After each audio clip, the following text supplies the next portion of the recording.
2026 தேர்தலில் எகிரியது சீமானின் வாக்கு சதவீதம் 8.22 20.8% உயர்ந்துள்ளது. இது குறித்து இந்த காணொலியில நம்ம விரிவாக பார்க்கலாம். நாம் தமிழர் கட்சியுடைய தலைமை ஒருங்கிணைப்பாளர் செந்தமிழன் சீமான் அவர்கள் நாம் தமிழர் கட்சி எனும் கட்சியை தொடங்கி 14 வருடங்களுக்கு மேலாக தமிழ்நாட்டிற்கும் தமிழக மக்களுக்காகவும் தொடர்ந்து போராடி கொண்டிருக்கிறார்.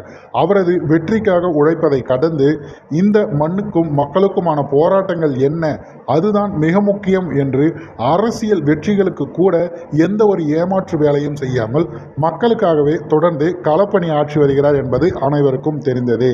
ஆனால் சீமான் அவர்கள் நாம் தமிழர் கட்சி தொடங்கிய போது முதல் தேர்தலை சந்திக்கும் போது 1.1 விழுக்காடு அப்படின்ற போது இந்த கட்சி முடிந்து விட்டது என நினைத்த அனைவருக்கும் திராவிட கருத்தியலுக்கு எதிராக எக்கச்சக்க கட்சிகள் வருவது போல இதுவும் 11 அப்படின்ற ஒரு நோக்கத்தோட எதிர்பார்த்த அந்த கட்சி 1.1 4% தொட்டு 6% தொட்டு 7 தொட்டு 8.22% பெற்று தனித்து நின்றே யாரும் இல்லாத வகையில் விஜயகாந்திற்கு பிறகு அண்ணன் சீமான் அவர்கள் தான் பார்த்தீங்கன்னா ஒரு அங்கீகரிக்கப்பட்ட கட்சியாக வந்திருக்கிறார். இந்த வகையில் கூட விஜயகாந்தோடு சீமானை ஒப்பிடக்கூட முடியாது. காரணம், அவருக்கான திரை புகழ் வெளிச்சம் என்பது மிகப்பெரிய அளவுக்கு இருந்தது. ஆனால் அண்ணன் சீமான் அவர்களுக்கு அதெல்லாம் கிடையாது.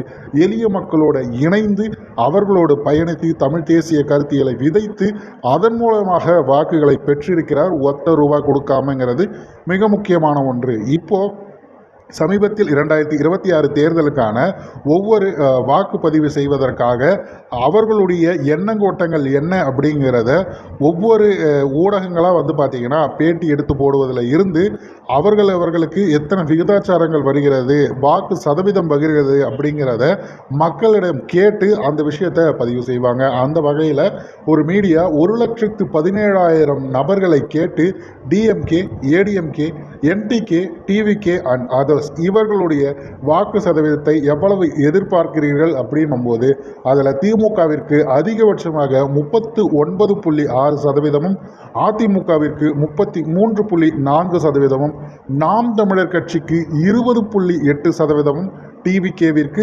4.3%, பிற இதர கட்சிகளுக்கு 1.9% கருத்து கணிப்பின் மூலமாக தெரிய வந்துள்ளது. இதில் நாம் தமிழர் கட்சியுடைய வளர்ச்சி அபரிவிதமாக இருக்கிறது. இம்முறை இது நிகழ்ந்துவிட்டால் அடுத்த முறை அனைத்து திராவிட கட்சிகளிலும் ஒட்டி இருக்கின்ற நம் தமிழ் உறவுகள் அனைவரும் சீமானிடம் நிற்பார்கள் அப்படிங்கிறதுல மாற்று கருத்தே கிடையாது.